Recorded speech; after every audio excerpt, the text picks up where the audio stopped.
అపస్మారక స్థితిలో కూకటిపల్లిలోని హోలిస్టిక్ ఆసుపత్రిలో చేరిన సినీ గాయని కల్పనకు చికిత్స కొనసాగుతోంది.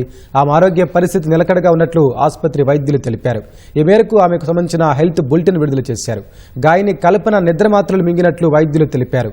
ఆమె ఊపిరితిత్తుల్లో నీరు చేరడంతో వెంటిలేటర్పై చికిత్స అందిస్తున్నామన్నారు. ఆమె కోలుకున్నాక ఆమె వాంగ్మూలం రికార్డు చేస్తామని పోలీసులు తెలిపారు. కేపీహెచ్బీలోని ఓ విల్లాలో ఉంటున్న కల్పన మంగళవారం సాయంత్రం చెన్నైలో ఉన్న భర్తకు ఫోన్ చేసి తాను అపస్మారక స్థితిలోకి వెళ్తున్నట్లు చెప్పారు. ఆయన వెంటనే కాలనీ సంఘం ప్రతినిధులకు సమాచారం ఇచ్చారు. వారు పోలీసులకు చెప్పారు. వారొచ్చి తలుపులు బద్దలుగొట్టి చూడగా అప్పటికే కల్పన అపస్మారక స్థితిలో ఉన్నారు. వెంటనే సమీప హోలిస్టిక్ ఆసుపత్రికి తరలించారు. శ్రీమతి కల్పన గారు నిన్న సాయంత్రం సిసి హోలిస్టిక్ హాస్పిటల్స్ నిజాంపేట్ బ్రాంచ్కి అత్యవసర భాగానికి నిన్న అపస్మారక స్థితిలో తీసుకొని రావడం జరిగింది.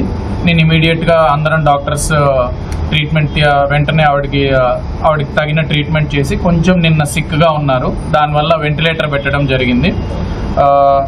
ఐసీయూ డాక్టర్ గారు లంగ్స్ డాక్టర్ గారి సహాయంతో ఇవాళ ఉదయం వెంటిలేటర్ తీసేయడం జరిగింది.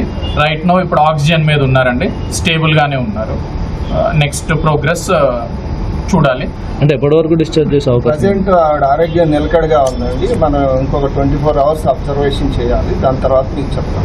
ఈ లంగ్స్ లోకి వాటర్ వచ్చాయన్నారు సార్, దాని మీద అంత బాగా